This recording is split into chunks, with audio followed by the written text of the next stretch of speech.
Hello and welcome to today's program, Business Financial Basics. This webinar is being presented by Matt Winston, the multicultural banking leader with Truist, where he supports clients across Maryland, Pennsylvania, and New Jersey. Today, he's talking with us from his home state, Maryland. Thank you for coming from such a distance. With over 10 years of experience in the financial services industry, Matthew feels most accomplished when he is helping people achieve goals they didn't believe were possible. Thank you, Matt, for sharing this important information, and I trust all of our viewers today will find it informative and helpful. Next slide. My name is Maria Smith, and I'm a volunteer with SCORE of Chester and Delaware counties. SCORE is a nonprofit organization that has been in existence for over 50 years and is a resource partner of the Small Business Administration. SCORE's mission is to foster a strong small business community by providing free mentorship and business education. We are here to support you and help you grow your business. Here in Chester and Delaware counties, we have 100 volunteers ready to help. Our mentoring and most of our educational programs are free. You will find many tools, templates, and other business resources on our website, Resource Library. Next slide. This presentation is being recorded. You can hit all those buttons, Matt, to take it to the full screen. Thank you. Today's presentation is being recorded and will be made available to you along with the Truist workbook on business financial basics after today's session. You all have been placed on mute so we can avoid the distractions. Please ask your questions in the Q&A box, and we will take some breaks to answer them as they come through. Okay, welcome our presenter, Matt Winston. We can go to your slides now. And thank you, Maria, and good morning, everyone. Really excited to be with you all, here with you all this morning to talk about business finance basics. Just like Maria mentioned, we are going to cover a wide array of topics today, but it's also going to be interactive. So today's whole session is all about you. And so we strongly encourage you to use that Q&A box, ask your questions. We'll definitely be answering them throughout the presentation and also at the end, but ask your questions throughout. Get the knowledge that you need today. We also have some polls that we'll be placing throughout the presentation to get it interactive too as well and to hear from you all. So that being said, I will start with our first poll to kind of get us started. If you can put that up for me, Maria. In the first poll, there's two questions, and it's really about understanding your business, right? So answer how long have you been in business? So my business is whether it's brand new, 1 to 3 years old, 3 to 5 years old, 5+, and then also what is your current legal structure of your business? Are you a sole proprietorship? Are you an LLC? Doesn't apply. So maybe you're still trying to figure that out, but go ahead and respond to the poll. Would love to see the responses. Okay, people are busy working on this right now. Thank you. Awesome, Give it awesome. a few more minutes, a couple of minutes just to get everyone's input. Absolutely. Almost there, yeah. It's always helpful to know who's in the Zoom room, right? Yes. What everybody Yes. needs, right? That's And why we do these things. And I will tell you all too as well that there's a reason behind, just like Maria said, getting this information, is understanding who all is the audience today, but also making sure that you're getting the most out of it. So I will tell you, whether you are brand new or you've been in business 3 to 5 years or 5+ years, or a sole proprietorship or LLC, the information is going to be relevant today. So awesome. We got the responses. We have, okay, 41% brand new, 35% 1 to 3 years old, 5+ years old, it's 18%. Okay, a lot of LLCs, some sole proprietorships. Awesome, awesome, awesome. And then a corporation too as well. Awesome, and doesn't apply. Well, Okay. again, thank you all for joining. This is just very helpful. And so we'll go ahead and get started. Again, my name is Matthew Winston, multicultural banking leader. Maria, thank you for that wonderful introduction earlier. And my email is up here too as well. I just want to just start and share a little bit as far as why we bring this information out into the communities here at Truist and partner with organizations just like SCORE. Our purpose at Truist is to inspire and build better lives in communities.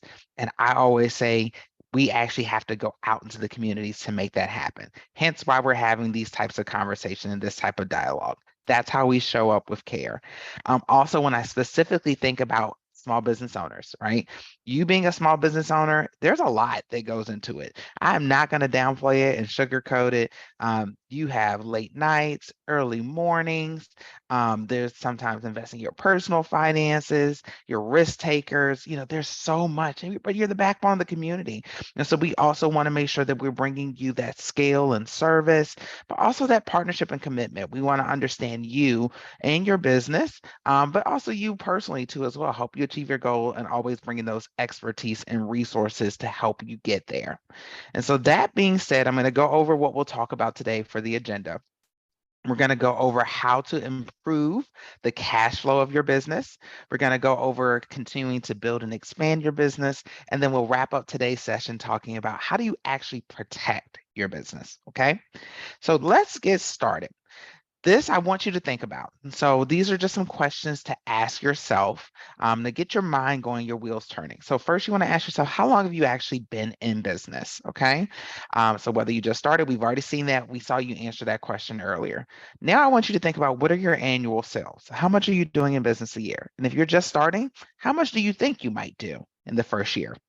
And then ask yourself this next question. This is very important. Where do you actually see your business in 5 years? So picture it in your head, visualize it. In the perfect world, where do you see your business in 5 years? And the next question you want to ask yourself is, what do I need to know, do, or learn to get there to make that a reality?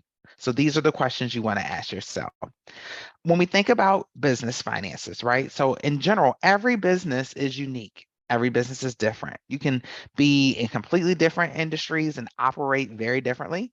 You could technically be in the same industry and still operate very differently. Think about this. A food truck is going to operate very differently than a brick and mortar restaurant. But in terms of managing your finances effectively, every business needs to have certain things in place to make that happen. You're always going to need business bank accounts. You need to make sure you have efficient methods to receive payments and also make payments, the appropriate cash flow management tools, access to the credit and lending that you need, and then also the appropriate insurance coverage as well. And so when we think about this, you may say, I need one, two, or all of these things, and that's okay. But know that these are essentials when it comes to managing your business finances. So let's get started. I know I put in here, what are some common finance challenges for business owners? But I would love to put in, see in the Q&A box, if you shall, put in there what are some questions you have about your business or that you're hoping to get answered today.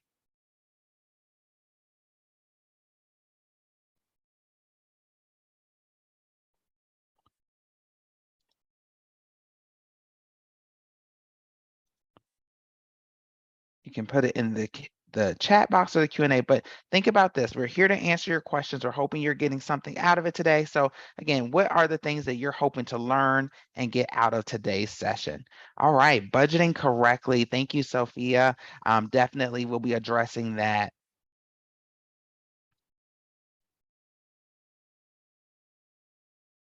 Maintaining tax. Okay. Cash flow rhythm. Awesome. Awesome. Where to put excess cash? Yes. Oh, payroll, new business funding. I love it. I love it. I love it. And so we're going to talk about all those things today, right? So we know that these are some hot topics. How to balance a balance sheet. Yes, that's so true, right? So there's so many things to learn and to know. And what I will tell you is we're going to do our best to go over so many things today. But everybody's situation is unique and different. And sometimes it's based off of your own individual circumstance. So we're going to try to answer all these questions, but definitely I encourage you to continue these conversations afterwards. So let's get started. And so let's start with managing your business cash flow. Now, here's what I'm going to tell you. Before I can teach you about a cash flow statement and all of that stuff, we have to start at a very particular space, and that is making sure you are understanding why you need to separate your personal and your business finances, okay? Your business financial accounts, they are there to help you manage your business. They're there to help you understand and actually manage your business cash flow, meaning, right? I can't understand if my business is truly doing well or has enough cash on hand if everything is coming into the same account as my personal account. Is it just maybe my main job, my still 9 to 5 job is just paying me well? And that's why I have cash, or is my business truly doing well? So you need to separate everything in order to understand that. Also, think about establishing a professional reputation. And I've heard people say sometimes, how does having a business bank account help with establishing a professional reputation? Well, let me explain that to you. So, say I am providing a service to someone, okay? And they say they want to write me a check. I said, okay. And they say, who do I make this check payable to? Their perception of me is going to be different if I say make the check payable to Matt Winston versus I say make the check payable to MKW Consulting. And so their perception, if I say Matt Winston, they may think I'm not taking it as seriously. They may think that this really is something on the side. Or also think about this. People ask, do you know anybody who does this? Do you know anybody who does that? They may be a little bit less likely to refer over, even though you did good work. It's just maybe not sticking in their head that you're a legit business, especially if somebody says, I need somebody who's been in business for a while or it's legit. And then think about all of these things, whether they do it on purpose or not. These are the subconscious and conscious things that people think about. Also, think about having your business account. Make sure that you comply with IRS regulation. Nobody wants to get in trouble come tax time. And so making sure that you are funneling and channeling everything the correct and right way is huge. Think about your personal accounts. Your personal accounts are just that. They're there to help you pay your bills at home, grow your retirement, support your household, reach your personal goals, whatever they may be. So how do you actually separate business and personal finances? I love this slide because I like to call these steps, right? And so the first step, if you haven't already done that, is to get your employer identification number or your EIN. If you haven't done that already, it's very simple and easy to do. Go to irs.gov and you can go out there and get your EIN number. Again, simple, free, and easy. What I will tell you is before you get your EIN number, you have to decide what's the legal structure you want to set up your business as, but do that. Then also make sure that you register with the state that you're in. And from there, you're going to want to then go open that business checking account and request a debit card.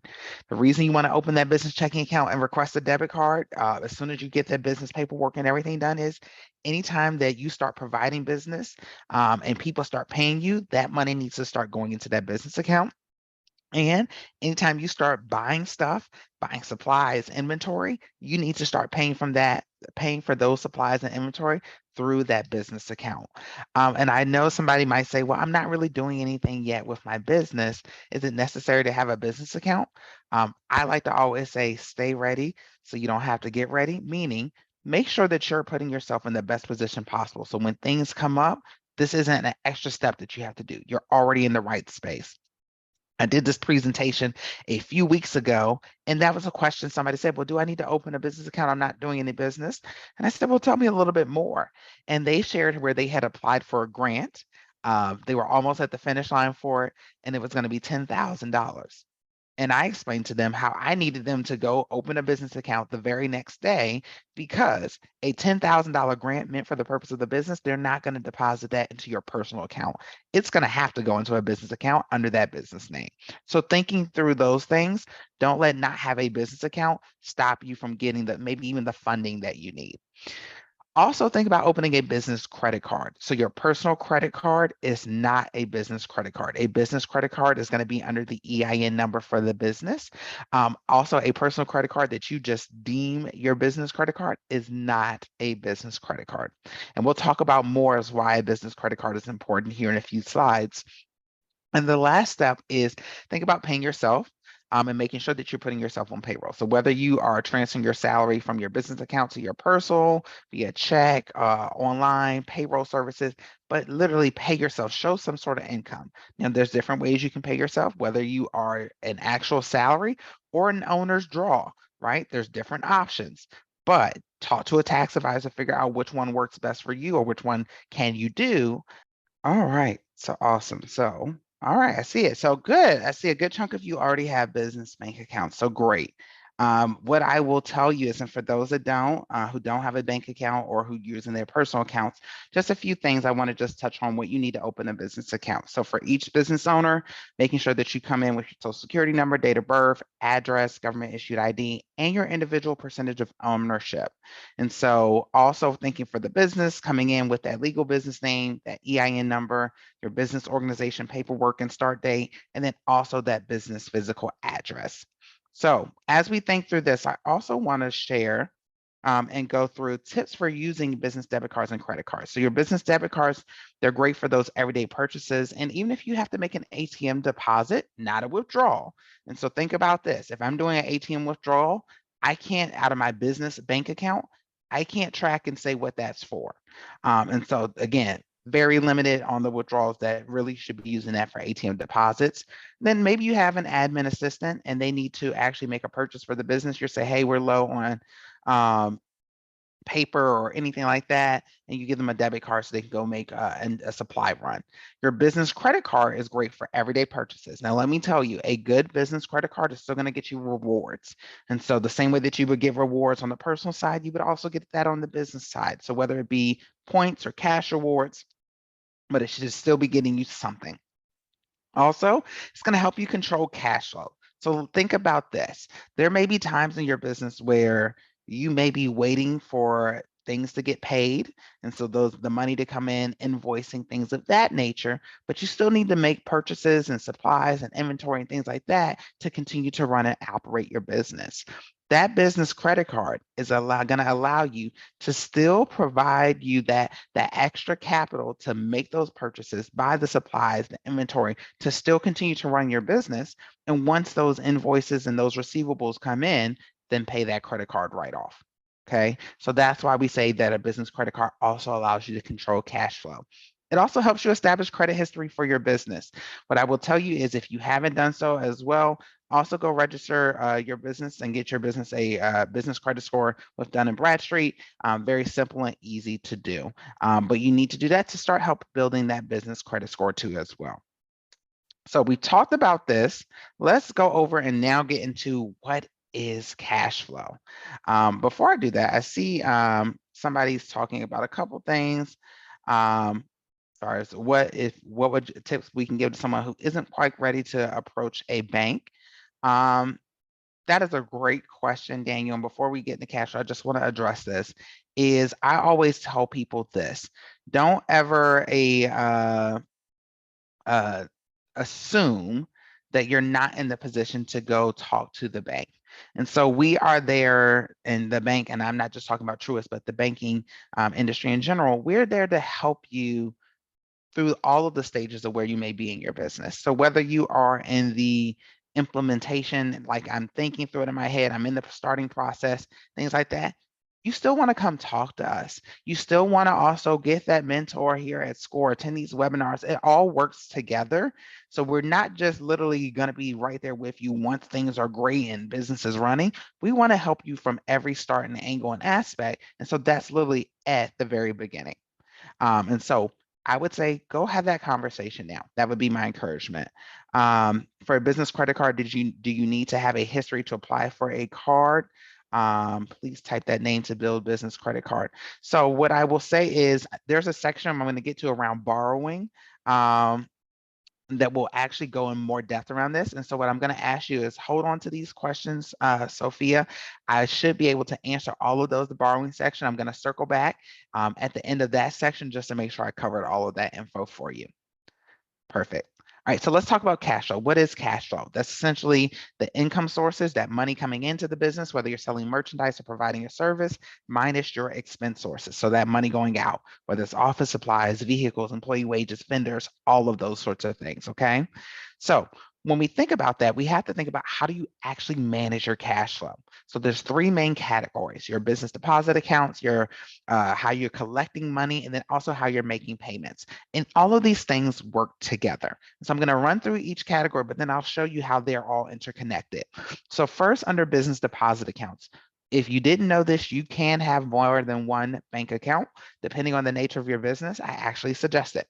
So you can have one primary operating account. That means your day-to-day expenses, all of that comes through that account. You can also have another account for payroll. Here's what I tell people: if you have staff, get you another account for payroll. I tell people all the time, I love my job, I love what I do, but I also expect to get paid for the services I am doing. We joke in my family, say we don't work for free. Your employees will not work for free if you're not paying them. So you always want to make sure that their payroll gets paid. So having that separate account, even if your operating account, the balance may be low, you know that your employees are still coming to get paid because you need them to show up in order for your business to continue running. Also, making sure that you have a business savings money market reserve account, right? And so I saw somebody put in the comments and chats earlier talking about what I do with excess cash, making sure that you're saving and putting money aside. Here's what I will tell you: the same way that you save for emergencies on the personal side, you need to save for emergencies and things to happen on the business side. So think about this. If you are an online business, you do everything online, you're going to need a laptop. Well, what if your laptop crashes, right? It's not going to tell you, hey, in 2 weeks, I'm going to give you a black screen. I'm going to go down, not going to come back on. You're going to have to buy another laptop. You need to go buy a laptop. Laptops you can't get for $100, $200. You may be looking at $1,000 plus. Having money set aside for that. Maybe it's equipment, depending on what you're doing, so many different things.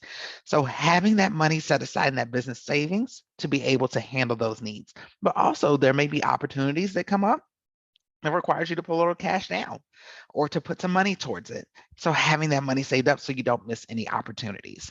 And then also other. So I literally have had a client before who had an account just for taxes, because he got tired at come tax time being hit with a surprise bill. He was like, I know it's probably going to be around this much. Let me save towards that. So at tax time, I can just easily put the money towards it. Okay. Then we go to collecting money. So that money coming in. We'll talk more about this in a little bit too as well, but are you taking cash and checks? What I would strongly encourage you is, if you're taking cash, how are you recording these transactions, right? Do you feel safe taking cash? Does it make sense in the world that we're living in right now? If you're taking checks from people, okay, how are you depositing these checks? Are you verifying that the funds are good? Are you worried about a check bouncing? Because that can happen. Are you taking Zelle, Venmo, and PayPal, or through phone and tablet? And so people paying you that route. What I will tell you also is, if you're getting a lot of Zelle, Venmo, and PayPal, I'm probably going to want to talk more about merchant services. And so also being able to take debit cards and credit cards. And then also, depending on the nature of your business, you may also collect via wire and ACH. And so then we're going to talk about making payments. So how do you make payments? And so whether you are using checks and debit cards to make your payment, are you going to use your business credit card? Maybe you want to earn some rewards, or maybe you're just that cash flow. It's helping to cover some stuff. Are you going to use online bill pay? All these sorts of things. Or even think about payroll. So am I going to use a payroll service to take care of that for me? All of these things work together. And so here's how they work together. Your business deposit accounts is essentially the medium that is used for when that money's coming in, but also when you're making those payments out. And so here's how cash flow works, right? Cash flow, think about it, that cash that you also have on hand. And so you want to be able to match things up. And so as quickly as I am having to make payments and that money goes out, I want to make sure that that money is still coming in on time, right? And so that it's not a lag time. Because if I am having to make payments out faster than the money is coming in, it's putting me in a constraint. I'm feeling a little bit of pressure to make sure that things are taken care of and I'm running short on cash. And so maybe you find that, okay, I'm making payments faster, and things are going out faster than my receivable time. So the money's not coming in faster. Maybe I don't need to do cash and checks because it's not hitting the account fast enough. Maybe I do need to look at some other options, and vice versa. So this is how they're all interconnected. And so as we go through and we talk through a cash flow statement, okay, so a cash flow statement, and I'll show an example here in a second, but that's going to allow you to understand any operational trends in your business, any cash flow fluctuations, insight into business liquidity, and then also can you get an understanding of can you pay your expenses as they become due? So let me show you an example of a cash flow statement. And so again, this is just an example. When that workbook is sent out that Maria mentioned, you will see that in there, but it's lined up month 1, month 2, month 3, month 4, month 5. You can go all the way up to make it a whole year if you want. And it's going to tell you what was the starting cash on hand at the beginning of the month.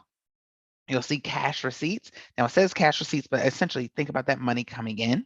And then you're also going to think about what's that money you're paying out. And that money you're paying out can be things such as your advertising, your interest expense. So I just want to go back really quick to the actual spreadsheet, everyone. Just want to say, so this is why you want to use a cash flow statement. Think about this giving you this information in real time. And so instead of waiting 12 months when you go to file your taxes and be like, wow, my business wasn't as profitable as I thought it was, you can look and see how's the cash actually working and make the decisions you need to make to adjust accordingly. And so maybe it's telling you and you're noticing, I'm getting a lot of money coming in from this revenue stream. What should I do about that? Or maybe you're looking saying, I'm spending way too much money here and I'm not sure why. I can adjust accordingly. And so how do you optimize your cash flow for your business? One, think about reducing operational costs. And so what does that look like? So that could be if you're buying supplies, inventory, things of that nature. We are creatures of habit. And so, and maybe you do actually look around to see if you can find the same quality of the goods and supplies, but maybe at a cheaper price. Okay. That does save you money and helps optimize your cash flow. But then also things like your business insurance, things of that nature, your internet that you may be paying for your business, all these things, do some research, and take a look and see, okay, does this make sense? Can I find it cheaper? Search around and look around. Also, we talk about streamlining the accounts payable and receivables process and outsource time-consuming tasks. So let's start with do we talk about things such as your accounting documents, your financial statements and documents. So things like your profit and loss statement, your cash flow statement, all these sorts of things. If it is taking you a whole entire day to do I like to say, do the books, because you're going through, if you're like me, I'm going to go back and check these numbers maybe 3 to 5 times because I want to make sure they're right. But if it's taking you a whole day, maybe I outsource to something like QuickBooks. I pay $20 a month, and that's freed me up for a whole day to actually go out here and make business and generate revenue. The same thing with the accounts payable payroll, right? And so if I have employees and things of that nature, instead of taking my time to do their hourly wages and all of this sort of stuff, got to do taxes, figure out W-2s and all those sorts of things, maybe I pay $40, $50 a month and get signed up for payroll services. That way it'll take care of direct deposit, it'll pay the employees and generate the W-2s and take care of the taxes. Yes, free me up, right? So again, that optimizes cash flow because that's allowing, yes, you're paying that service for that month, but think about how much money you could be making with all that time back. And then also just evaluate your pricing for potential increases. And so we've all heard the term inflation. We've all heard the things. I'm sure we've all gone to the store. We see different things where prices have gone up. So do a market analysis, see how your prices stack up against your peers and your competitors, right? And if you need to raise your prices, believe in the quality of what you have to offer and raise it. It's okay. All right. And so before we kind of wrap up this section, I would love to answer just a few more questions. If you have any other questions around cash flow before we continue going, please put that in the Q&A box. So a few things. Matt, there's one in the chat box about your recommendation if you have one for QuickBooks, ADP, and Jobber. Ooh, okay. So QuickBooks, I would say, I mean, they're a pretty good go-to when it comes to actually getting these records generated. QuickBooks does not take away from, you still need to have an actual tax account. So think about QuickBooks being making sure that you get the financial statements, but you still need to have that person that's going to be there to help you actually take those financial statements and do some financial analysis and assessments with it. But QuickBooks is a go-to. ADP is typically more so like payroll services. What I will say is there's a lot of different payroll services companies out there. Some banks even provide payroll services. Like I know we do at Truist. I know a couple others too as well.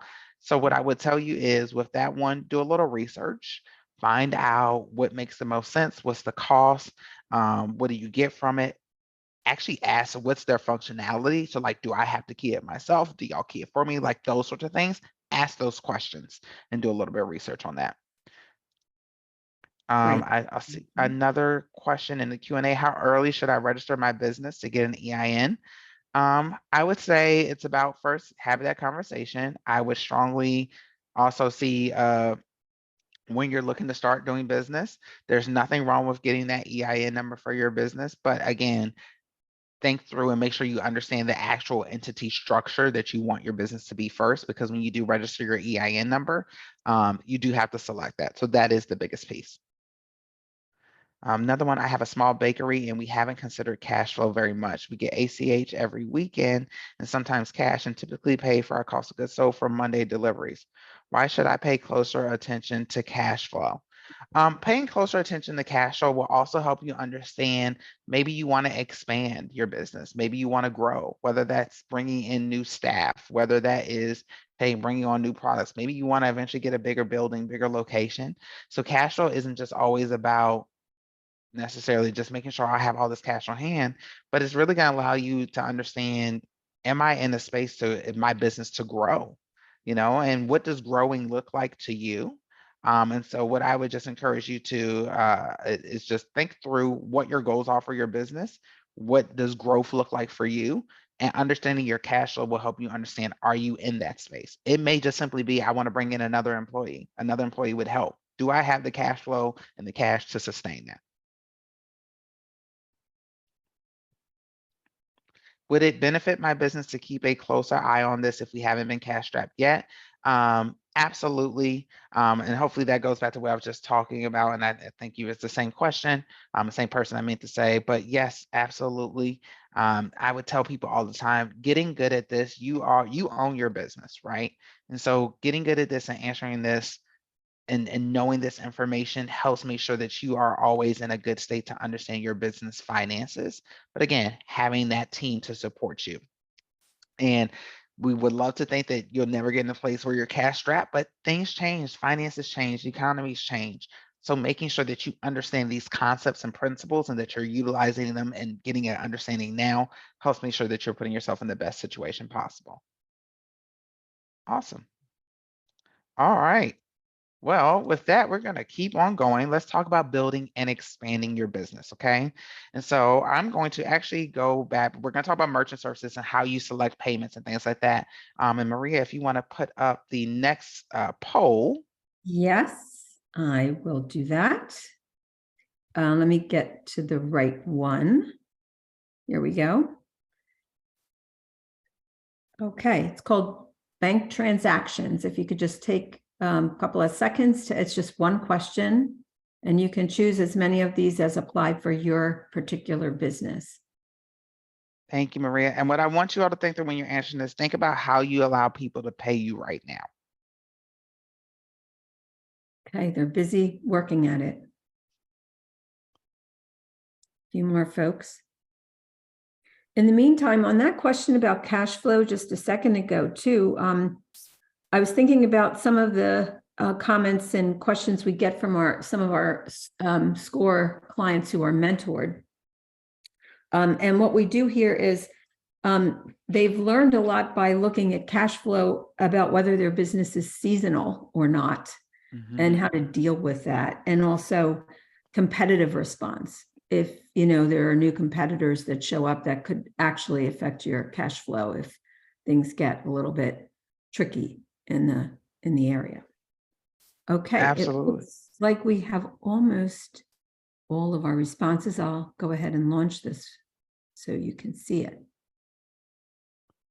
All right, so we have quite a bit good mix in here. Okay. All right, so let's talk through it, okay? So I want to spend time, um, I'm in this section talking about building and expanding your business, and we're going to talk about merchant services. So a lot of times when people think of merchant services, they obviously think of payment acceptance. So taking debit card, credit card, Google Pay, Apple Pay, and then they think about the processing piece. And so whether you're thinking about that terminal that you can connect to your phone, or you're thinking about the big bulky terminals at your stores, but even if you're doing things online, right? So a lot of times if you're going and purchasing stuff online, you're putting in your card, that's merchant services. But a piece that people don't think about often is customer analytics. That helps you understand your target market, and you get that with merchant services. So let me explain customer analytics to you. That is going to help you understand how your customers are actually spending and buying your products or services. Okay. And so you don't have to wonder if it's true or not or anything like that, as far as like maybe I'm thinking that they're only buying this product, or maybe I'm thinking you want to make your decisions based off of data. Okay. And so I always give an example of this nature. When you go to a store like Macy's or something of that nature, and you walk in there and you see maybe a buy two, get one free, or a buy one, get one 50% off. They did not just wake up one day in corporate and say, let's run a special, right? They didn't just wake up and have this brilliant epiphany. They use customer analytics to understand their client spend, meaning we know that y'all are already buying this. We throw in this deal, we're actually going to generate even more revenue based off of that. Okay. But also think about this. If I'm a business, maybe I am running a food business and I serve 3 products, and I'm like, I don't think that they're really liking product number 1. I'm going to get rid of it. Right. That's my thought. But then I use customer analytics to see the actual spend. And I'm like, wait, they actually decently like product number 1. They're really not buying product number 2. That's the one I should get rid of. So it allows you to make these types of decisions. And these are important because you can understand, again, maybe you want to run some specials. Maybe you want to run a loyalty program. Maybe you want to introduce a new product. And depending on the nature of your business, you can even understand when they're buying the most. So maybe when you should run your specials, you'll understand that data. And so from a standpoint of really growing and expanding, that's how that ties in. Now, what I will say is, does every business need merchant services? Not necessarily. And the reason I say that is I've literally had a business before. They were trucking, they had a contract with the government. That was their only customer, and the government paid them via ACH. Well, that didn't apply. But do a lot of businesses need merchant services? Absolutely. And so a lot of times you need merchant services just to even be competitive. And so think about this. If I'm a construction renovation company, and a family calls me in, they want to redo their bathroom, I only take cash and checks, and I give them a quote of $1,000. Well, they may not have $1,000 in their savings or checking account. They may only have $100. But what they may have is a credit card with a $6,000 credit limit. And so who's going to get that business? Me, that takes only cash or check, or my competitor down the street that also takes credit card that can then process that transaction for them, my competitor. And so that is merchant services. I also want to now talk through, why does a business need to borrow? So we're thinking about borrowing money at this point, okay? And so a business is going to need to borrow to expand or lease a new location, purchase new equipment, gain access to startup capital. Maria said it brilliantly. She said whether your business is seasonal, so you may need to borrow to weather seasonal lulls. And so that means, business is slowing down, but you still got bills to pay, or prepare for seasonal highs. You're about to go to your busy season. You need to buy the inventory and supplies to be able to hit the ground running. And then also consolidate existing business debt, and then have the available funds for growth opportunities. So a few things in terms of borrowing solutions for your business, a few types of business loans I want to mention here. You have your small business loan. That's going to be a one lump sum for whatever you may need. Then you're going to have your small business auto loan. So whether you are purchasing, refinancing, replacing, or upgrading a vehicle used for business purposes, a small business commercial vehicle and equipment loan. So you're purchasing new equipment or vehicle. So yes, you can get a small business loan for equipment, depending on the nature of the equipment.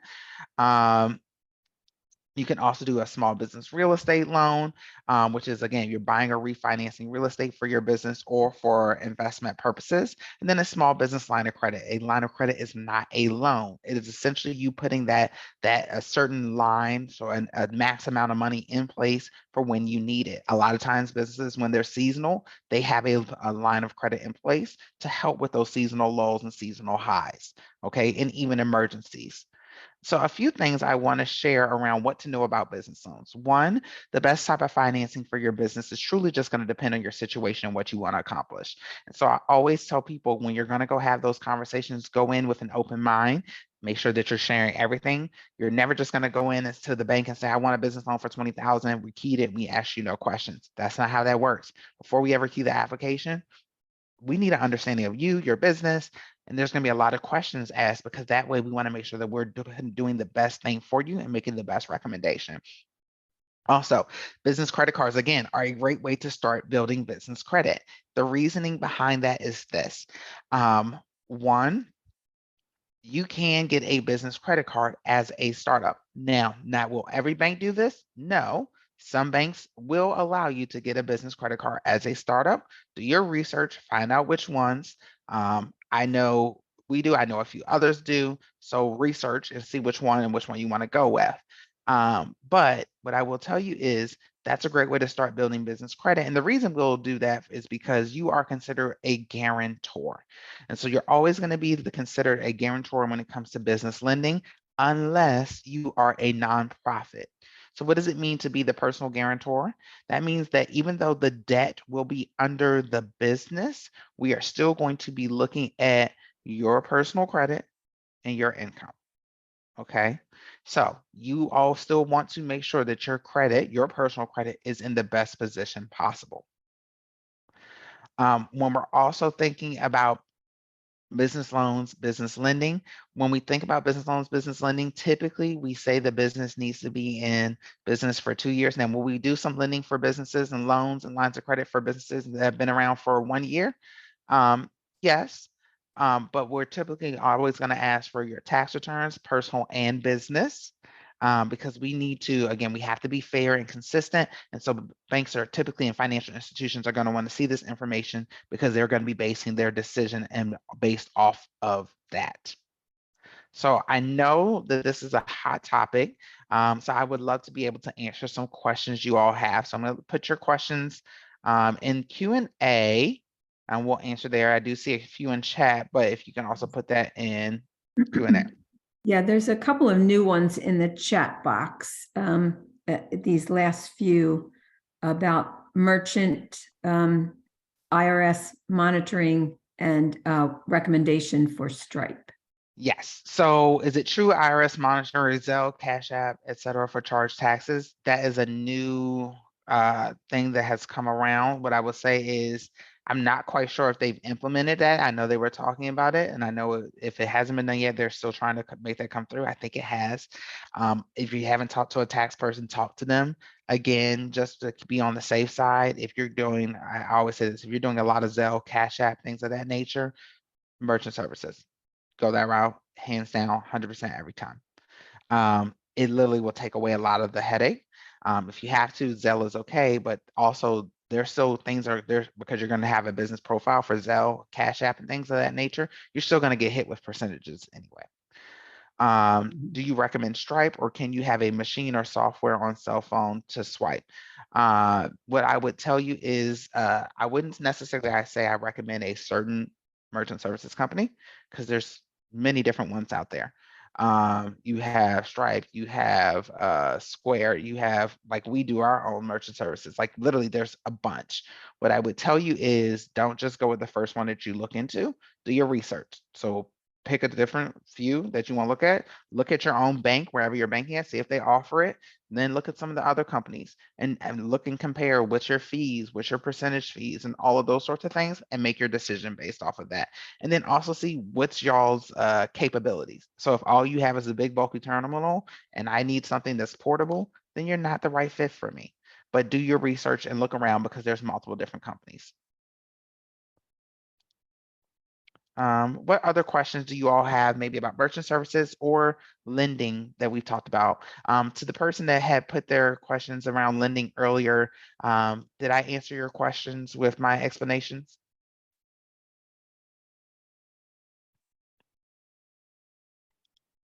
We got a yes for that. Okay, perfect, perfect, perfect. All Great, right. thank you very much. So let's go. We're going to go wrap up now with talking about protecting your business. And so a few things, remember these three things. They're extremely important. Business insurance is there to protect you against unforeseen events.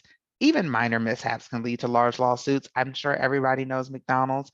Y'all remember that whole fiasco where that person burnt themselves with the coffee cup, all because it didn't say hot, caution on the cup. Literally, they won millions. Minor mishap, you would think hot coffee is hot, but things like that. And that at a minimum, the general liability insurance is a must for all business owners. Always going to want to work with a business insurance professional to determine the appropriate coverage for your business. So the same way we're going to ask a whole bunch of questions if you come into the bank to open an account, we're going to ask the business insurance professional is going to ask a whole bunch of questions as well. And it's really all about protecting you from potential risks. So whether it's fire, cybercrime, bodily injury, theft, property damage, all these things, okay? And so I'm going to go over just a few different types of business insurance out there. Am I saying you need all of these? No, you know the nature of your business, but what I will also tell you is this: as your business grows, so will your insurance needs. Okay. And also it depends on the nature of your business, but this is about educating you, making sure that you are aware. And so different types of business insurance. First up is your commercial property insurance. That's going to cover everything from building and inventory to signage and furniture. And it's going to protect you against loss, theft, or damage. Also protect you against sort of like loss of income and things of that nature due to the use of the property. You would want that commercial property insurance even if you are leasing the building. And so whether you rent or own, you would still need that commercial property insurance. General liability coverage, that's going to manage risk and protect your business from those claims or lawsuits. You have life and disability insurance. That's going to allow your business to continue operating in the event of death or disability. Then you also have your workers' compensation insurance. That's going to cover lost productivity, employees' medical expenses, and missed wages. Always tell people, you have employees, you have to have workers' compensation insurance. But then commercial auto insurance. That's going to cover a company vehicle in the event of an accident, damage, or theft. So if you have a business vehicle, it literally is under the business, you have to have commercial auto insurance. Business interruption insurance. So that's going to protect you in case of a covered event causes your business to close or miss out on income. And this is insurance that protects you. I'm going to give you all an example of this. I think it really hits home. I did this session last year, and this gentleman shared a story about business interruption insurance for him. Owned a barbecue restaurant. He also had two food trucks, and business interruption insurance would have cost him an extra $13 a month. And he was like, I don't need that. Why am I gonna do that? One of the food trucks caught on fire. And this was during festival season for him during the summertime and everything. It would have been a covered event under business interruption insurance. And because of that, and because the food truck caught on fire, he missed out on $55,000 a month on what he would have been bringing in until he got that truck fixed. So think about that, right? And so again, these are just things to think in your head and make sure that you're covered. And the last thing is cyber fraud insurance. That's going to help protect your business from data breaches and any other cyber attacks, okay? So again, I know we went over quite a bit. I know this is just what are 3 action items to help you achieve your business goals. But what I would love to just see from you all really quick, I just want to know, I know we're coming up on time, but I would love to just kind of hear some takeaways that you all got from today's session. Put it in the chat or the Q&A, and we can kind of go from there. But I would love to celebrate, what you learned today.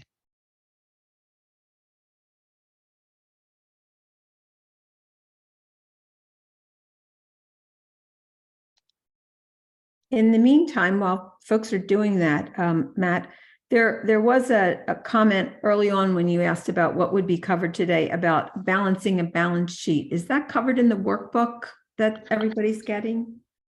So the workbook is going to have most of the information we covered today.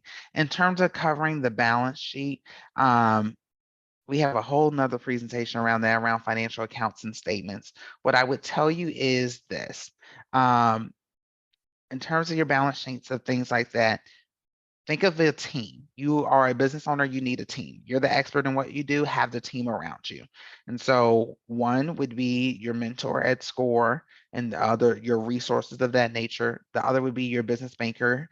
And then also your tax person, your tax accountant, your bookkeeper, whoever that person may be. I would lean heavily towards them to help get you good with that. If you do not have a tax accountant or an accountant, I strongly encourage you to go get one. Okay, we have some really good comments in the chat box. Oh, I love it. I love it. Let's see. The importance of establishing separate business bank accounts, different source of funding, need the name of the bill, the business credit, Dun and Bradstreet. I will try to get out, but you can look it up if you got to Google Dun and Bradstreet. I'm trying to think of how to spell it I'll right off try the and top of my. find it while you're talking. Okay, All thank right. you. But yes, we will get that for you. The better accounting of business funds, increase options for payment, look into cyber insurance. Love it, love it. Good into general liability insurance, open a business checking account, credit card, look at their cash flow statement. Yes, awesome, awesome. Getting my EIN number, set up my banking and be ready to launch. Yes. Utilizing merchant services. I love it. Good discussion on merchant services and insurance requirements, different accounts to have, merchant services essential. Yes, yes, yes. The importance of cash flow, business insurance and merchant accounts. Yes, thank you for saying it was informative. This is the whole goal and the hope, and definitely looking forward to the next webinar and then the customer analytics. So again, thank you. So is Dun & Bradstreet expensive to use? No. So registering your business with Dun & Bradstreet to get your business credit score, free. Does not cost a thing to do. Awesome. So at this time, I am going to turn it back over to Maria. Okay, my goodness gracious, Matt. Thank you for all the insights and tips about financing a startup and cash flow. And I think you said it early on, people think that maybe this is easy and it's really not. I think you confirmed that, but there's plenty of information and support out there. You gave us a lot to think about. As mentioned earlier, everyone will receive the recorded webinar today, as well as the Truist e-copy of their workshop, their workbook. I don't know if we lost him again, but I hope you can still hear me. Just remember that SCORE is here to help you on your next steps of your business plan and challenges, and on the topic that you learned about today. Feel free to reach out to your SCORE mentor if you're already working with one. And if you aren't, and we lost the screen here, you will be getting the link to how to sign up with a mentor with SCORE if that could be useful to you, and we hope you will do that. Or you also will have the phone number of how to reach our office and speak with Catherine, who can match you with a mentor that works well with your business situation. All of that will be in your follow-up email from SCORE. I see Matt's coming back again for his finale. So if we can, okay, here's the link I was mentioning, everyone, the phone number and the link to signing up for a mentor if you don't already work with a SCORE mentor. We can go to the last slide. That will the last slide just includes some of the general information about where our office is located and the contact information, the email contact information for the office, if you have any other questions for SCORE. But I'm going to bring up one last poll. You all have been so cooperative and helpful in helping us to understand your situation today. And this one helps us to understand if this program met your needs, your comments, your thoughts about it. They're quick one word or one answer questions that you can help us with. And there's also a section there about some other topics that might be important for your business to help us know what you'd like us to continue to offer or to add into our offerings of workshops. So if you just have a second or two, I see that people are still working on that for us. Matt, great job. Really important topic. One of the most important topics for a business. How you make money, how you get money, how you transact money, all that good stuff.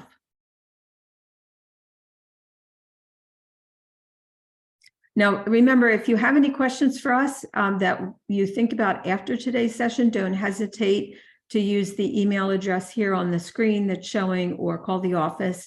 They would be able to get in touch with either Matt or myself.